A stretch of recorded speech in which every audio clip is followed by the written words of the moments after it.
Inclusive é o tema do meu curso de Estética 2, né, que estou fazendo, já trabalhando nesse semestre. Eu começo a minha fala com algumas questões. Existe uma relação entre a arte e a existência? Existe um nexo entre a criação artística e a vida, concretamente falando, em sua faticidade? Haveria uma função na arte? Em que consiste a singularidade da obra de arte? Em que medida podemos articular filosofia e arte? Acho que é muito.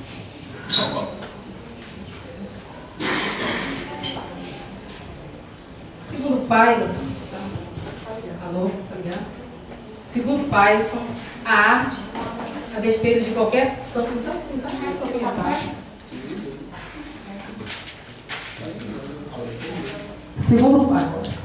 segundo Pairson, muito alto também não? A arte, a despeito de qualquer função de conhecimento, tá bom, educativo, contemplativo, revela, como diz, um sentido das coisas e faz com que um particular fale de modo novo e inesperado, ensina uma nova maneira de olhar e ver a realidade. E esses olhares são reveladores, sobretudo, porque são construtivos, como o olho do pintor, cujo ver já é o pintar e para quem contemplar se prolonga no fazer. Se por um lado temos que, historicamente, a arte sempre acompanhou toda a experiência humana, os aspectos morais, políticos, religiosos, que refletem sempre a situação histórica em que se desenvolve, temos também a arte como forma de vida, contribuindo para a civilização e difusora de valores especulativos e morais para a vida política, promovendo seus ideais, acompanhando em lutas, educando seu espírito. Por outro lado, a arte e vida foram frequentemente separadas ou contrapostas, entendida como uma atividade que ocorre quando o homem já satisfez suas necessidades econômicas, sendo um fim em si mesmo, que se pode exercitar no supremo desinteresse e numa pura inutilidade, uma atividade puramente gratuita e longe do tumulto da vida, como puro deleite, evasão da vida, voo da imaginação, luta contra o real, remédio para as inquietações da vida humana cotidiana. Geralmente, para a diversidade se refere às diversas poéticas, isto é, a programas de arte de cada época. Arte que se quer engajada, que quer difundir determinada concepção política, religiosa, moral, e arte que se quer pura forma, só visa a poesia pura, a arte pela arte. Na verdade, trata-se de aspectos que não são exclusivos, que na arte são inseparáveis. A arte está presente em toda a experiência humana e frequentemente assume funções ulteriores da vida humana, sem por isso perder sua natureza. A arte acolhe em si toda a vida espiritual do seu autor, torna-se vida e razão de vida para o artista. Por outro lado, a arte é uma atividade específica que emerge da vida e, dela emergindo, dela se distingue, afirmando-se numa especificação própria, uma natureza e caracteres próprios. Para Pairson, as concepções que dicotomizam o lugar da arte na existência humana afirmam um aspecto descartando o outro. Cito: para afirmar uma arte aderente à vida, acaba-se por descurar a especificação da arte, e para afirmar a pura gratuidade da arte, acaba-se por esquecer o quanto ela deve à vida e como pode e deve nela influir. Como a arte está presente em toda a vida do homem, penetra nela, constituindo-lhe, e justamente por isso que pode tornar-se razão de vida para quem a faz e para quem a goza. Assim, a arte, pela sua intrínseca humanidade, pode exercitar na vida funções educadoras, moral, científica, religiosa, política e social. Quando se diz que a arte é evasão, pura gratuidade, se quer acentuar o próprio ato de especificação da arte, o ato pelo qual a arte é arte e não outra coisa, suficiente no seu valor de arte. Mas os dois aspectos são inseparáveis. Se a arte pode emergir da vida afirmando-se em sua especificação, é porque ela já acolhe a vida inteira, que contendo-a, prepara e anuncia sua especificação. No ato de especificar-se, por sua vez, ela acolhe em si toda a vida que a penetra, faz ela poder emergir na própria vida e nela exercitar as mais variadas funções. Como a vida penetra a arte, assim a arte age na vida. Após essa breve introdução, me deterei sobre a arte da pintura e mais especificamente trouxe a pintura de Edward Hopper, sobre a qual estarei fazendo reflexão filosófica a partir de um caráter existencial fenomenológico. Em que medida a obra desse pintor se constitui da experiência da vida e devolve à vida seus aspectos inaprendidos e ocultos do cotidiano, e que o olhar do artista desnuda e nos revela. O artista que em seu fazer traz à luz o encoberto, mas sempre vigente do real invisível, nos levando a sentir e a pensar as diversas nuances do espírito do homem e da humanidade, através da singularidade de sua obra. Fazendo relação com a filosofia de Merleau-Ponty, vimos que na arte, para esse filósofo, os sentidos são trabalhados de modo integrado. O artista e o espectador experimentam de forma simples como se dá a compreensão destas manifestações sensíveis. Mas como a obra de arte nos permite esse exercício perceptivo? Se pensarmos nos órgãos sensitivos como parte indivisível de um sistema constituído de mente e corpo, veremos que o espectador, no momento da apreciação, incorpora-se à própria arte. Percebe-se que não se pode dissociar a forma de sua significação, como se esta fosse exteriorizada. Ela se complementa através dos outros sentidos, de como a percebo e me comporto diante dela.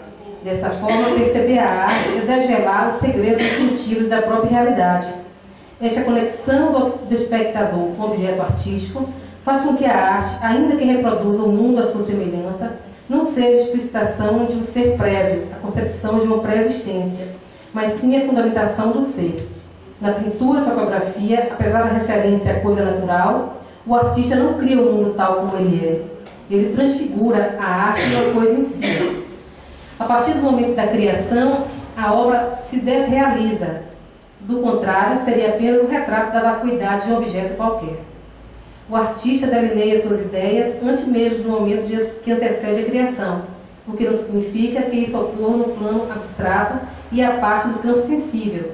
Se deve haver sentido na arte, este deve ser explicitado e entendido tanto na obra como na interação do artista, pois é pelo corpo que ele desenvolve os elementos criativos. Ao observar os trabalhos do artista plástico estadunidense Edward Hopper, percebemos facilmente, sem que haja explicações para tal, as reticências da solidão, o silêncio quase ensurdecedor e a inércia de uma sociedade moderna que ele mesmo presenciou. O próprio artista dialoga com a sua obra. Dessa forma, ainda que houvesse uma intenção de assumir a arte como objeto que não reage às impressões físicas, não seria possível. A interação do nosso corpo com o mundo é o ponto de partida para as percepções fenomenológicas da arte, pois as manifestações precisam ser vistas e sentidas para que nós possamos aprendê-las tais como elas são. Como diz Merleau-Ponty, a arte, a filosofia e a fenomenologia não existem para explicar a realidade, mas para nos fazer compreender o mundo como ele é constituído de todas as suas manifestações. Apreciar uma obra de arte nos reconduz à reflexão do olhar comum que se desenrola na vida cotidiana. Ela salta através dos sentidos sobre o invisível, desejando clarear a essência da própria vida. Este é o grande desafio e angústia do artista, da arte e do espectador. Saber-se que a subjetividade humana não pode permanecer numa alienação de si mesmo. Merleau-Ponty, no seu texto O Olho e o Espírito, nos convida a reflexão sobre a arte da pintura e o lugar da visão nos fazer no fazer e na fruição dessa arte. Vivemos uma época dominada pelas ciências, pela técnica e tecnologia, mas a ciência, como diz Merleau-Ponty, manipula as coisas e renuncia a habitá-las. As ciências buscam explicar as coisas, a natureza, seu funcionamento, construir e manipular os objetos, dominá-los. Nessa perspectiva, o corpo é uma máquina de informação biológica e neurológica. Merleau-Ponty nos convida a pensar o corpo como o meu. Cito, a sentinela que se posta silenciosamente sobre minhas palavras, sobre meus atos. É preciso que, com o meu corpo, desperte os corpos associados, os outros, que não são meus congêneres, como diz a zoologia, mas que me assediam, com que eu assedio um só ser atual, presente, como jamais animal se adiou por sua espécie, em seu território e seu meio. Fecho. Assim a arte se nutre nesse lençol de sentido bruto. Para Merleau-Ponty, o pintor é o único que tem o direito de olhar para todas as coisas sem nenhum dever de apreciação. Diante dele, as palavras de ordem do conhecimento e da ação perdem sua virtude.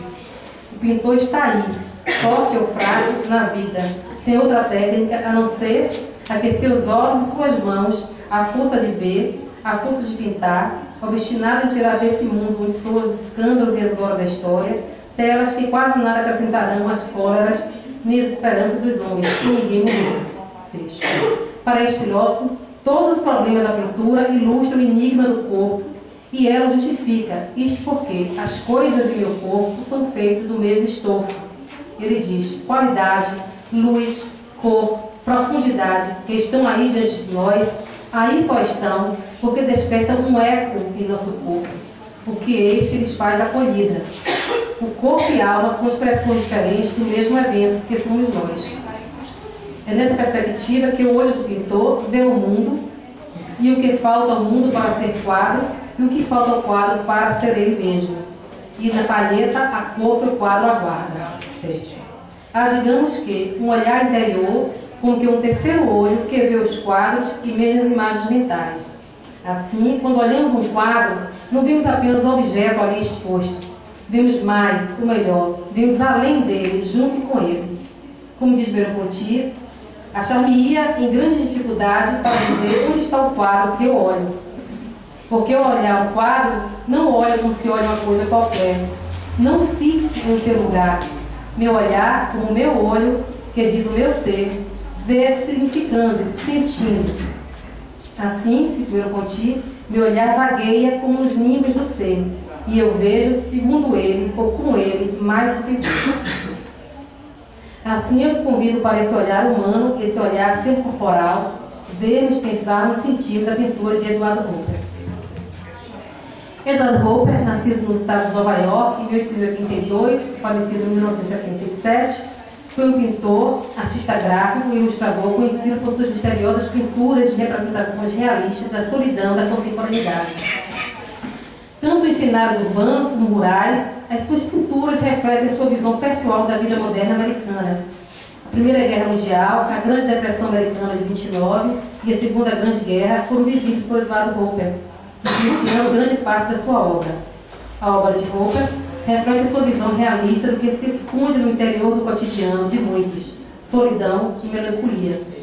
As suas paisagens e protagonistas não são só representativas do estilo de vida americano no início do século XX, como refletem o cenário atual, assim como reflete o cenário atual de um mundo contemporâneo em crise.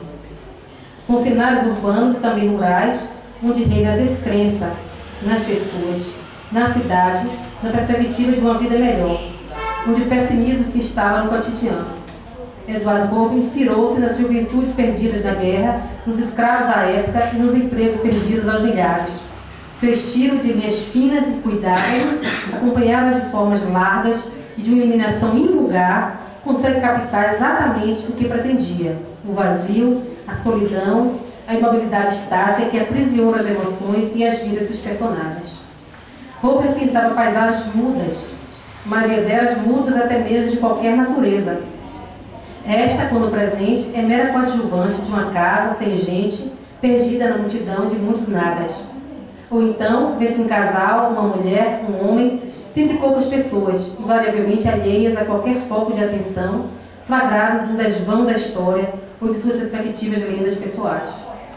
O apelo quase naturalista de sua pintura se combina com narrativas sempre interrompidas, elementos postos fora do quadro, dados que resistem ao que seria o eixo natural da visão. É a vida que escapa.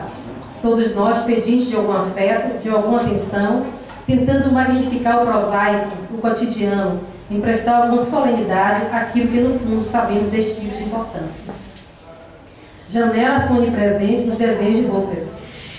Quando o elemento humano aparece em sua tela, ou as pessoas estão de frente para elas, ou lhes dão as costas, ou procuram caminhos, saídas, atalhos, ambicionam encontrar que os aceite em sua causa. Ou então já se deram por vencidas. Um ponto alternativo é, por assim dizer, um olhar em terceira pessoa, onisciente. Somos convidados a espiar seus personagens através da janela. Espiemos então.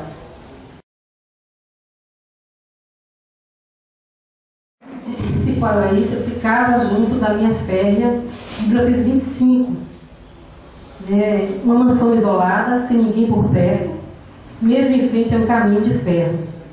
Hopper costuma mostrar em suas pinturas a ruptura entre natureza e civilização, geralmente através de casas isoladas em meio à natureza, situadas próximas a linhas férreas, como que estabeleceram esse corte, como símbolo de fronteira e florestas densas, ou campos como que inacessíveis e intransponíveis.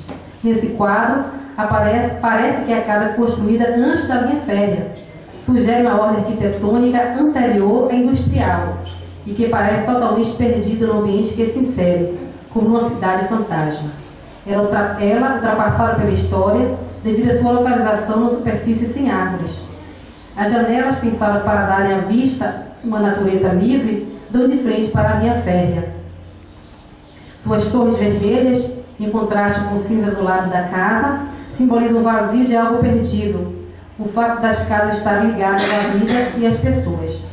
As janelas estão abertas, mas muitas fechadas. O que é típico de Hopper é que as janelas nunca deixam adentrar o interior do recinto. O céu vasto e acinzentado representa os horizontes como espaços vazios. Aí podemos ver essa casa isolada, como que assim, ela foi construída depois que veio a linha férrea, com todo o processo de industrialização. Então, esse limiar entre a vida urbana e a natureza. Hopper agora tem uma curiosidade, que Hopper era um cinéfilo assumido e transpunha para essas paisagens os truques de mistério e suspense utilizados no cinema. Mas o contrário também acontecia. Por exemplo, em 1960, este quadro inspirou Alfred Hitchcock na criação do Hotel Bates, no filme Psicose. Eu lembrei de Giovanna quando eu estava vendo isso. E aqui eu passo abaixo, gente.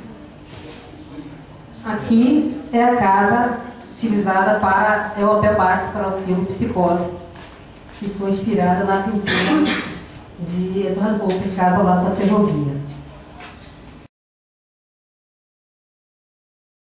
Aí eu trouxe aí outro quadro de 1940, chama Gasolina, um posto de gasolina. A gente pode ver um homem sozinho. O posto está situado assim, na beira da estrada. E assim, ao longo ele tem a floresta fechada. E ele está sozinho aí, com essa luz focada nele, na entrada do posto. Um posto de gasolina, fronteira entre natureza e civilização.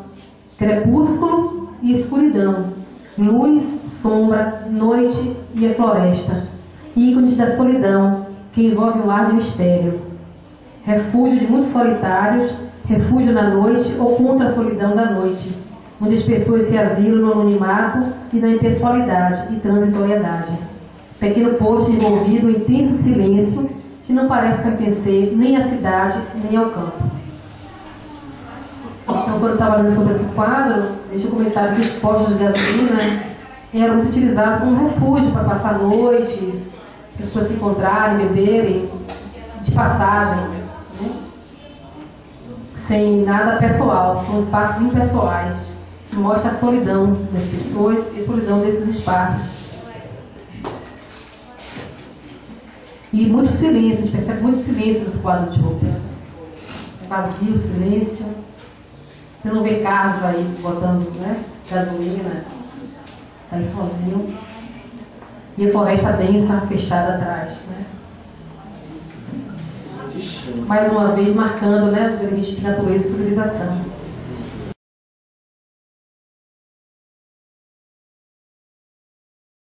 Esse quadro chama-se 11 horas da manhã, de 1926. A gente vê uma mulher nua, sentada, sua calçada com sapato, olhando pela janela. Como eu falei antes, em Hopper tem muitas janelas nos quadros dele. E assim, esse é um tema recorrente em Hopper, esse olhar dos homens e das mulheres pela janela, mais mulheres. ou então na beira da porta, olhando a rua vazia. Assim. Aí, que eu notei aqui, mostra um tema recorrente em roupa, que são mulheres em interiores, muitas vezes junto da janela, nuas ou vestidas, em cenas estáticas, em momentos de intimidade. A mulher está ensimesmada e o que ela olha pela janela não podemos ver. Não é mostrado para a gente o que ela está olhando. Apenas observamos ela como um voyeur. Sua imagem estática, com mãos entrecruzadas e o cabelo no rosto, indica vulnerabilidade e parece que ela espera alguma coisa. A vida em suspenso, como se a compreensão de alguma coisa fosse se dar.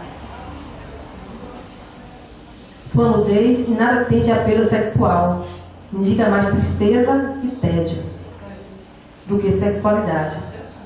Nos quadros em que pinta mulheres solitárias, vê-se que a luz incide sobre a mulher. Os móveis parecem preencher exageradamente o quarto, dando também a impressão de clausura.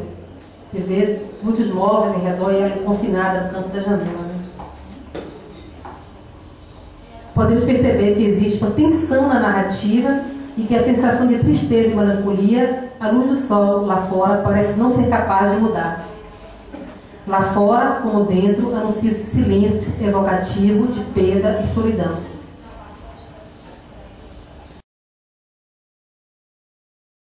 Ela está no quarto de hotel 1931. Aqui. Nesta tela percebemos a solidão nessa mulher sentada, vestida apenas com um corpete, com um livro na mão, que não sabíamos o que ler. Ele não deixa de mostrar isso. E seu rosto também sombreado, não podemos distinguir qualquer emoção. Não transparece qualquer sensualidade, assim como o outro 11 horas da manhã, onde o ponto de interesse não vem do corpo da mulher, mas da sua postura e seu recolhimento. Assim como outras figuras anônimas de roupa, seu rosto está na sombra, sua cabeça inclinada. Chama a atenção a escuridão da noite pela janela semi-aberta, que parece a noite no cantinho da janela.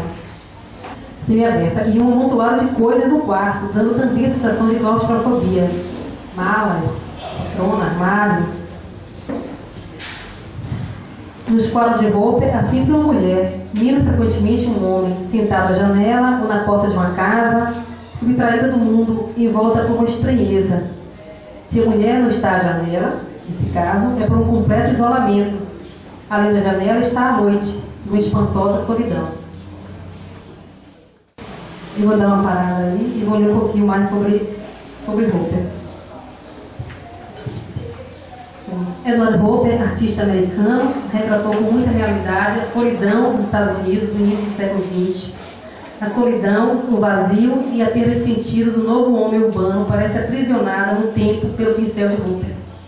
Ele, um artista que não seguia as tendências europeias de sua época, conseguiu perseverar no realismo sem perder de vista sua visão de um novo mundo que não lhe parecia próspero nem amigável.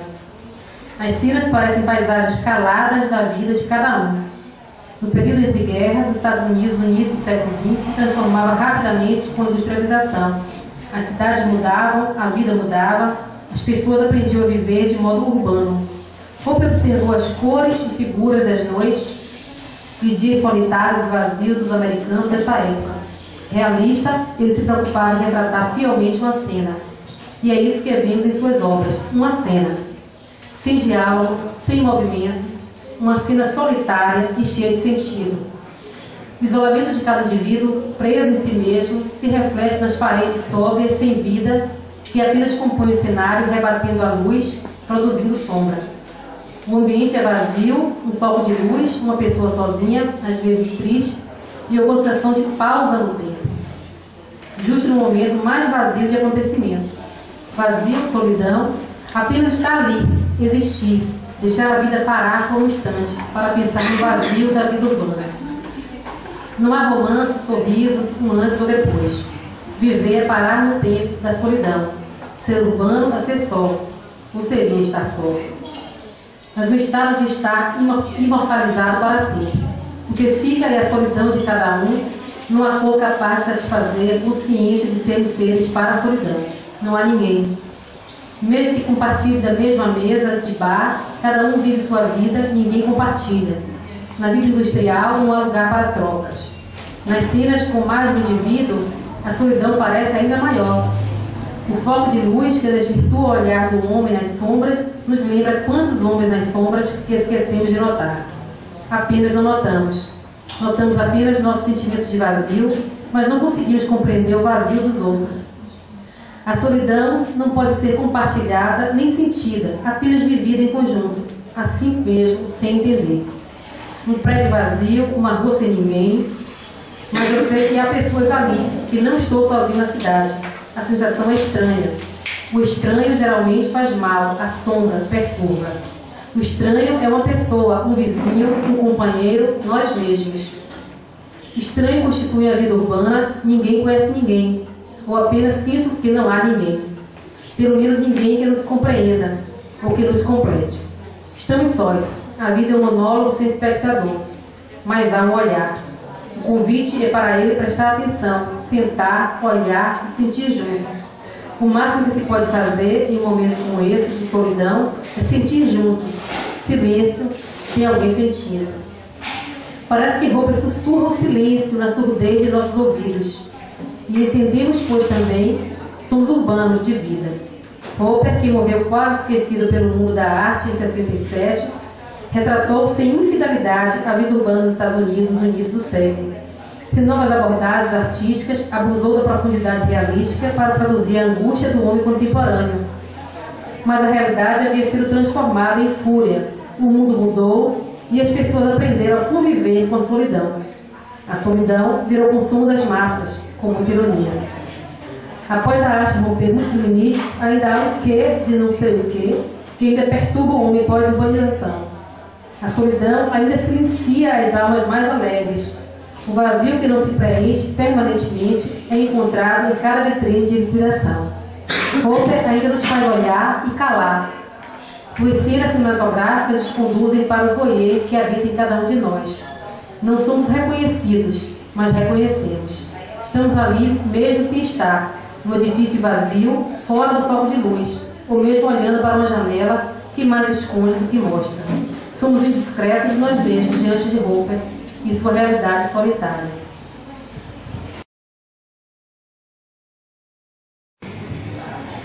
Esse talvez seja o mais famoso dos quadros de Roper, talvez alguns já tenham visto em capa de livro, já vi mesmo. Chama Aves Noturnas, de 1942. Ele traz uma dura sensação de melancolia e isolamento. As ruas vazias e as lojas em redor fechadas transmite a sensação de que as pessoas no café estão sozinhas, isoladas do mundo.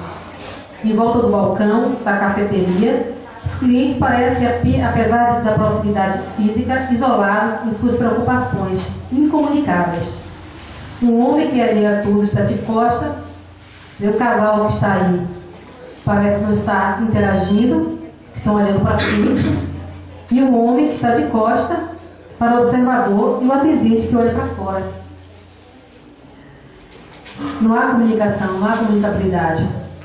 O título Aves Noturnas é uma alusão aos pássaros noturnos, que aqui, no caso, estão engaiolados no espaço iluminado, ou seja, dentro da cafeteria, cercados pelo vidro, onde não aparece a entrada. Te vê que Roper não pensou a entrada no café. Parece que eles estão confinados numa cafeteria, isolados, diante do vazio da cidade, das lojas e deles mesmos, né? Não existe uma comunicação, uma comunicabilidade. Os espaços onde aparecem as pinturas de Roper podem se caracterizar como não lugares, ou seja, lugares onde não há comunicação e as pessoas não interagem. Postos de gasolina, hotéis, restaurantes que parecem situar-se no meio do nada, no lugar nenhum. Isso transparece tanto nos espaços públicos como nos privados, lugares impessoais, esvaziados de referências comuns, espaços públicos de circulação e transporte não personalizados. Em Heidegger, podemos pensar lugar como reunião integradora. Então ele coloca, né, céus e terra, mortais e imortais. Por exemplo, tem um texto que Heidegger coloca, se não me engano, construir, habitar e pensar. Uma ponte propicia lugar, ela une duas margens, propiciando a passagem dos transeuntes em seus afazeres. A margem dos rios tem diversos pontos, mas só se tornam lugares a partir da ponte. E a ponte reúne, ela tem um sentido, cria um significado, cria um lugar de trocas, né? O não lugar, poderíamos dizer em Heidegger, seria um espaço geométrico, mensurável, desprovido de ligações referenciais, onde o homem habita e constrói com o ser que se dá como ocupação. Aqui temos apartamento em Nova York, que é de 1932. A gente tem aqui um casal, em sua intimidade, em sua casa, um homem sentado no jornal, e a mulher alheia no jornal, e a mulher também alheia, virada, com o dedo simplesmente encostando numa tecla do piano. Esse quadro um pouco desnuda a cena de um casamento e a cena íntima que aí se desenrola. O homem lê o jornal e a mulher toca uma tecla do piano com uma postura que denuncia profundo tédio. Parece que em qualquer momento vai sair do piano. Percebemos também uma mesa vazia entre eles e uma porta de saída onde não se vê a fechadura. Interessante que as pinturas de roupa não mostram as saídas. Janelas, você não vê o que está do lado de fora, né? Os cafés sem entrada, aí a porta da casa sem saída, né? Sugerindo um enclausuramento, um confinamento. O silêncio que envolve a cena sublinha o que se poderia esperar de uma situação de intimidade no espaço privado de um lar. Cada um com suas coisas, cada um se mesmado no silêncio. Na sua banalidade, a cena é opressiva, porque se traduz também no espaço pequeno. As paredes parecem que vão comprimir as duas pessoas próximas fisicamente, mas isoladas, alienadas em seu mundo, incomunicáveis. E que nós podemos ver eles pela janela, que é a janela. A gente vê essa cena como se estivesse como um voyeur mesmo, vendo a cena de um casal através da janela.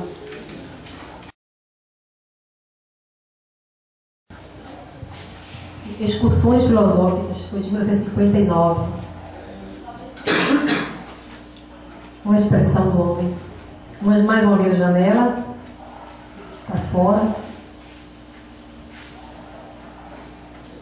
Bom, esse é um dos quadros mais tristes e mais belos de Roper, discussão filosófica. Um homem sentado na cama, braço pendido entre as pernas, olha fixamente para um tapete. Atrás dele, deitada, uma mulher seminua e é dia. O sol reflete na parede, ilumina o tapete, joga um ponto de luz nas batatas das pernas e nas nádegas da moça. A janela aberta, a hora imprópria para o encontro do leito, o sono dela. É provável que tenham feito amor, e estão tão sozinhos quanto vieram ao mundo. E sobre a cama já é o livro, aberto, em página incerta. E a excursão, que chama de excursão filosófica, se dá à volta do quarto, no isolamento do mundo de cada um. Esse quadro é bonito e ao mesmo tempo chocante. Eu peguei, foi o último quadro, a última pintura de Roper. Ele morreu em 67, né? Esse quadro é de 65. E pela expressão, pela minha pesquisa que eu fiz, é ele e a esposa, Jo Roper. A esposa dele também era pintora.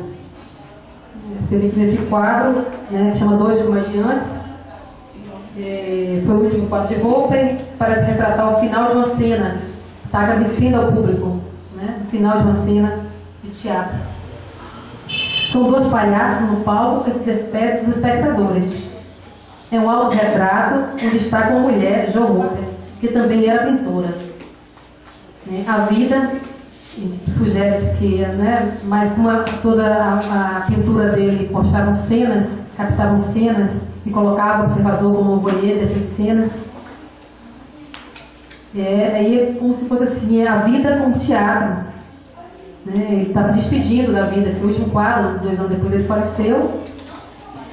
A vida como teatro de atos solitários.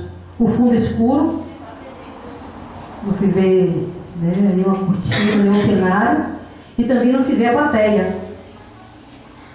que somos nós, né? Os outros, plateia dos outros sobre a nossa vida.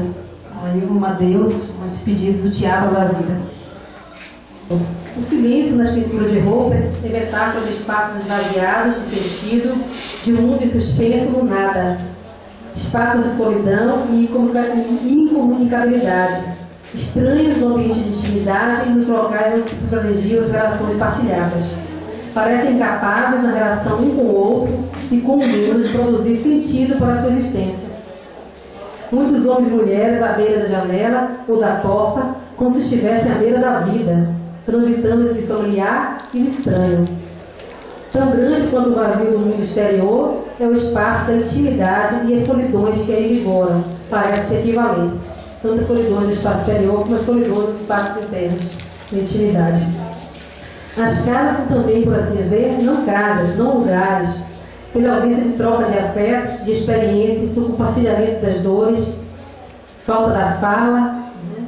Pela impossibilidade de uma intimidade cúmplice. Enfim, os espaços vazios, as florestas, a solidão, os lugares de trânsito, os hotéis, os postos de gasolina, o silêncio e a falta de comunicabilidade, tudo isso nos parece que Hopper quer mostrar o absurdo da condição humana, sua estranheza e falta de sentido, o não ter em que se apoiar. O estar em suspenso diante do absurdo da existência, constante ir e vir dos dias, na mesma luta diária de sobreviver a mais um dia, convivendo com esse absurdo, como o mito de Sísifo, utilizado por Camus em um de seus escritos, ou das Danaides. O mito de Sísifo, o homem era condenado a levar uma pedra até o cume, pelo castigo dos deuses. A pedra rolava de volta, e quando ornava levar a pedra até o cume, ele rolava de volta. E as Danaides também, que foram digamos, castigadas porque mataram seus maridos, e ela carregava cestos de água lá no Hades, trazia, depois o cesto vazio, varatado, tinha que carregar de água de novo, um trabalho incessante, como castigo dos deuses. Então esse é o absurdo da Bíblia, a gente está sempre retomando, e o sentido, né, a busca de sentido, sem sentido dessa existência, esse desamparo da existência. Na cena cotidiana de Hopper, o estranhamento vê da transformação do comum em incomum e instaura a estranheza. Ruas vazias, anônimas, quartos vazios, hotéis, cafés e restaurantes com clientes solitários. O que preenche esses espaços é uma grande e pesada solidão.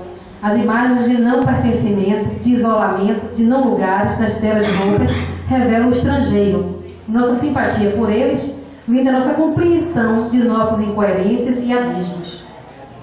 Para Heidegger, a inquietude que está no ser no mundo é a estranheza do não estar em casa, do não familiar. Nas pinturas de Hopper, os homens e mulheres nunca parecem estar em casa, mas sempre em suspenso, alienados de si mesmos, no entre dos postos de gasolina, nos hotéis, no vazio das relações incomunicáveis. Assim, podemos ver na pintura de Hopper uma narrativa, assim como podemos ver uma narrativa, uma pintura, uma imagem. Podemos pensar também as cenas de Hopper a partir do existencialismo, movimentos filosóficos surgidos também em meados do século XX, do pós-guerra. Nessa perspectiva, a compreensão de que não há caráter essencial que defina um homem traz sentimentos devastadores. A partir da conscientização do desamparo do homem, Sartre observa a angústia deste em ter que fazer escolhas e responsabilizar-se por elas. Sem qualquer apoio, o homem angustia-se, pois está condenado a cada instante a se inventar. Albert Camus, no mito de Sísifo, retoma o mito do homem condenado a repetir todos os dias as mesmas tarefas, que sempre recomeça, nos revertendo ao absurdo da consciência da falta de sentido na existência, da condição humana, o absurdo da consciência da inutilidade do nosso projeto na existência. Em O Sei Nada, Sartre diz, cito, é na angústia que o homem toma consciência da sua liberdade, ou, se se prefere, a angústia é o modo de ser da liberdade como consciência de ser. É na angústia que a liberdade está em seu ser, colocando si mesmo em questão. Podemos pensar esses homens e mulheres de Hopper, assim como os espaços vazios, uma expressão dessa angústia, deste estar suspensos na angústia, nas cenas mais banais e cotidianas. Em Heidegger, vimos a angústia como a condição de possibilidade de uma escolha autêntica de si mesmo, um estranhamento diante do mundo e de si mesmo, um estar em suspenso no nada, onde tudo perde seu sentido, E o homem vê o mundo sem conjuntura, o mundo como um mundo. Na angústia, o homem está só, diante do nada, do seu fundamento nulo, um desamparo, como diz Sartre. O desamparo da solidão, que é a condição mais genuína do homem, de ter que assumir a si mesmo em sua solidão. Os quadros de roupa, situados historicamente no início do meado do século XX, quando também despontou especialmente na filosofia, reflete o homem de pós-guerra, o absurdo da vida, saltando aos olhos diante das inúmeras transformações sociais, políticas, econômicas, com o incremento da tecnologia, da vida urbana, da industrialização e de mudanças profundas no homem. Assim também podemos nos remeter a Adorno, para o qual as ideias iluministas pretendiam libertar o homem do medo, tornando-os senhores de si, liberando o mundo da magia e do mito, e admitindo-se que essa finalidade seria alcançada por meio da ciência e da tecnologia. E isso tudo levava a crer que o homem teria poder sobre a ciência e a técnica, mas foi o mundo. O que vem acontecendo é a dominação do homem pela técnica. E assim o homem transformou-se em instrumento da indústria cultural para conter as consciências das massas. O homem de roupa é um homem isolado em meio à industrialização, reflete o isolamento das pessoas em si mesmas, a falta de comunicabilidade, a cisão entre natureza e civilização, entre o homem e os outros e o homem em si mesmo, decorrente do modo como se deu e se dá a evolução da técnica e da tecnologia. Mas é também o homem em sua condição genuína de estranheza, diante do absurdo da existência, diante da angústia de sua liberdade, preso em sua condição de ser só originariamente, só e sem fundamento, sem amparo diante de sua liberdade e na angústia de se inventar e de responsabilizar-se por seus atos. Tudo isso nos leva a pensar a obra de Roper como viva na contemporaneidade, em seus motivos e temas: o homem da cidade, o homem em seus papéis, o teatro da vida pública solitária, rodeada de gente, e a intimidade que também já nem sempre se dá na cumplicidade de relações afetivas autênticas, sendo perpassada também de solidões. Em seu texto, A Questão da Técnica, Heidegger nos indaga se a arte seria um caminho para se pensar o ser e salvar o homem do pensamento da essência da técnica, que se traduz desse modo de ser, de controle, reserva, domínio da natureza, onde o homem não se pensa, não pensa nas relações com o mundo, com os outros. Entendemos que a solidão, a falta de comunicabilidade, o isolamento do homem, alienado de si mesmo, da massificação das pessoas, da arte, que se transformou em área da cultura e da indústria, reflete também o que Heidegger chama de pensamento e modo de ser que constitui a essência da técnica. Deixo aí a questão sobre a força da arte, seu emergir, seu ser arte, se teríamos através dela um caminho para a humanização do homem, antes que ele se transforme em apenas instrumento de uso, total disponibilidade para a indústria, para o econômico. Quem sabe através da arte sejamos menos sóis ou mais solidários em nossas solidões, genuinamente falando.